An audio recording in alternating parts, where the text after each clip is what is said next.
श्री स्वामी समर्थ. नमस्कार. आपल्या यूट्यूब चॅनलवर तुमचं खूप मनापासून स्वागत करत आहे. तुमच्या मनातील सर्व चांगल्या इच्छा स्वामी महाराज पूर्ण करो ही स्वामींच्या चरणी प्रार्थना करते आणि आजच्या नवीन व्हिडिओला सुरुवात करते. उद्या वार आहे रविवार, दिनांक आहे 2 नोव्हेंबर. या दिवशी आलेली आहे कार्तिक एकादशी. या एकादशीला देव उठणी एकादशी, प्रबोधनी एकादशी असंही म्हटलं जातं. आपल्या हिंदू धर्मामध्ये एकादशी व्रताला सर्वश्रेष्ठ मानले जाते. प्रत्येक महिन्यामध्ये 2 वेळा एकादशी येते.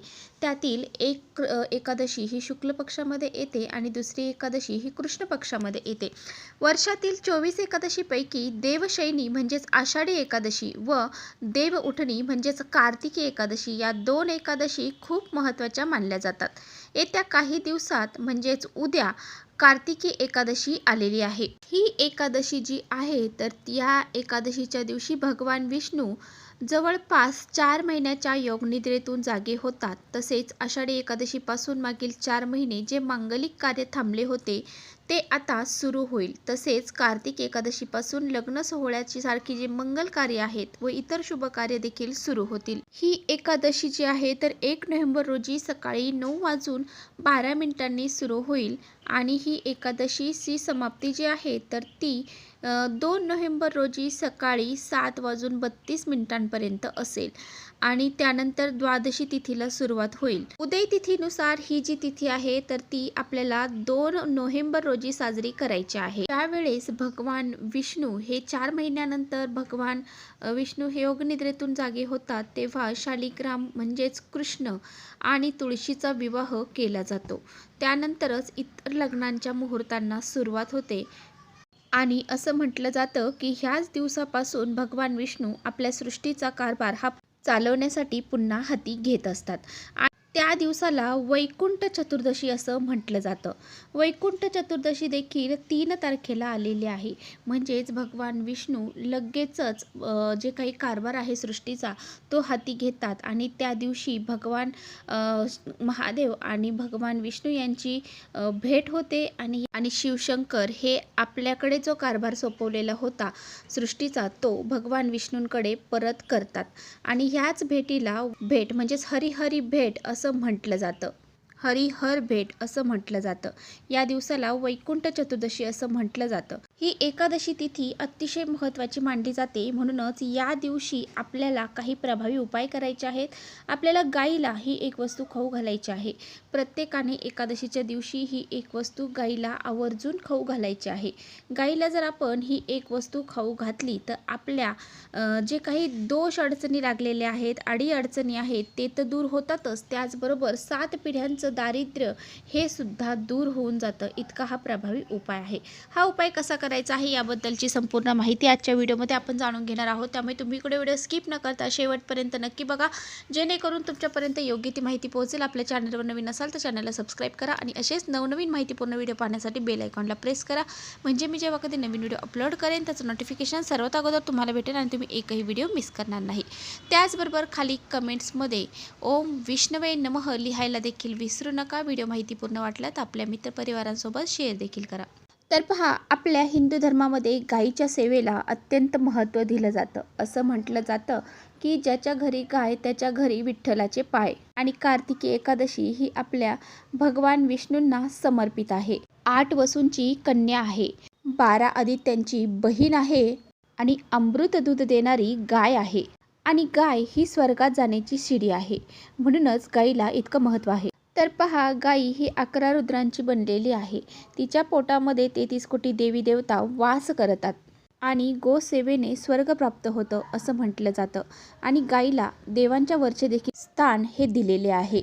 जर तुमची कोणतीही महत्त्वाची इच्छा ही पूर्ण होत नसेल, कितीही कष्ट करत आहात, मेहनत करत आहात, परंतु त्या कष्टाला मेहनतीला तुमच्या योग्य तो मोबदला प्राप्त होत नाही, तुम्हाला नशिबाची साथ मिळत नाही, तर ती साथ मिळण्यासाठी त्याचबरोबर तुमचं महत्त्वाचं काम पूर्ण होण्यासाठी, घरात येणारा पैसा हा घरात टिकून राहण्यासाठी, त्याचबरोबर आपल्या जीवनामध्ये जे काही दोष अडचणी संकट आहेत ते दूर होण्यासाठी, आपल्या 7 पिढ्यांचं दारिद्र्य नष्ट होण्यासाठी हा जो उपाय आहे तर तो आपल्याला उद्या एकादशीला अवश्य करायचा आहे.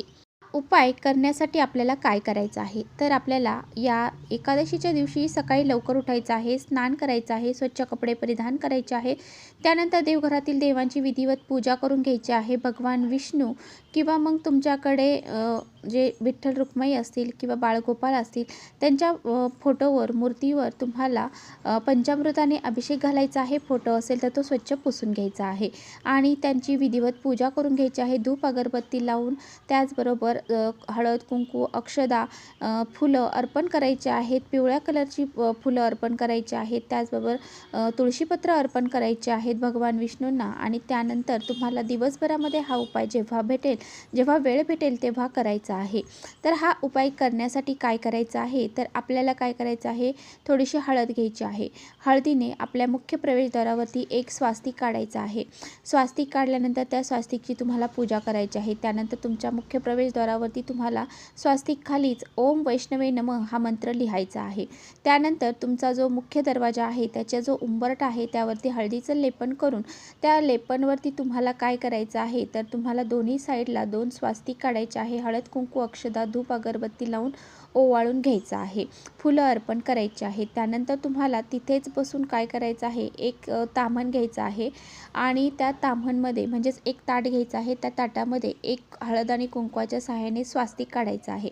त्या स्वास्तिकला 4 बिंदू साईडच्या 2 रेषा द्यायच्या आहेत आणि त्या स्वास्तिकच्या मधोमध दोन्ही साईडने जिथे ते स्वास्तिक छेदले जाईल त्या ठिकाणी मधोमध तुम्हाला एक गुळाचा खडा ठेवायचा आहे.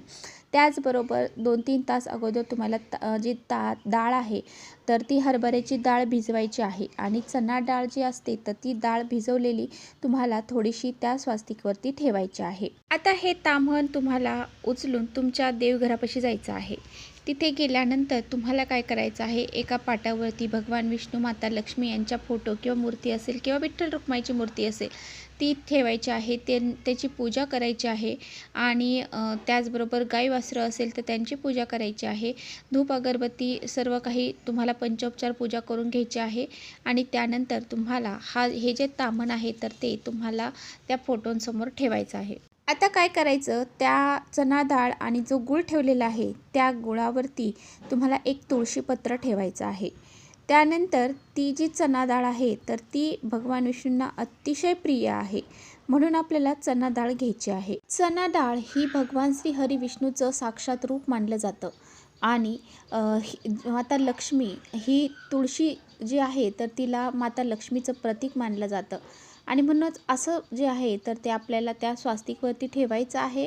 आणि त्यानंतर तुम्हाला काय करायचं आहे, तसेच तिथेच बसून दोन्ही हात जोडायचे आहे. ओम नमो भगवते वासुदेवाय नमः या मंत्राचा 108 वेळा जप करायचा आहे. आता काय करायचं, एक तांब्याचा कलश पाण्याने भरून घ्यायचा आहे. थोड्या वेळासाठी ते भांडं तिथंच ठेवायचं. नंतर एक तासाने तुम्हाला काय करायचं ते उचलायचं आहे आणि एक तांब्याचा कलश पाण्याने भरून घ्यायचा. त्यामध्ये हळद कुंकू टाकायचं आणि तुम्हाला एका ताटामध्ये जे काय आपण जे चणा डाळ असेल किंवा गूळ आपण ते स्वास्तिकवरती ठेवलेलं आहे, 2 तुळशीपत्र ठेवलेलं आहे ते काढून घ्यायचं आहे एका ताटामध्ये. ते आणि हे तांब्याभर पाणी आणि हळद कुंकू घेऊन तुम्हाला जायचं आहे गाईपाशी. तुमच्याजवळ आसपास जिथे गाई असेल तिथे जायचं आहे. तिथे गेल्यानंतर सर्वप्रथम हे पाणी तिच्या पुढच्या 2 पायावरती किंवा मागच्या 2 पायावरती टाकायचं आहे. त्यानंतर तिला हळद कुंकू लावायचं आहे आणि ही जी चणा डाळ आणि जे गूळ आपण घेऊन गेलेला आहोत तो तिला आपल्या उजव्या हातात घेऊन खायला द्यायचं आहे. आता तुम्ही खाऊ घालत असताना जर गाईचा तुमच्या हाताला स्पर्श झाला तर तुमच्या इतकं भाग्यवान कुणीच नाही, कारण गाईचा जिभेचा स्पर्श हा कधीतरीच आपल्या हाताला होत असतो आणि जेव्हा आपल्या हाताला गाईचा स्पर्श होतो तिथूनच आपले सर्व दुःख अडचणी संकट दूर होतात. आपल्या जे काही नशिबात नाही त्या गोष्टीसुद्धा घडायला सुरुवात होते.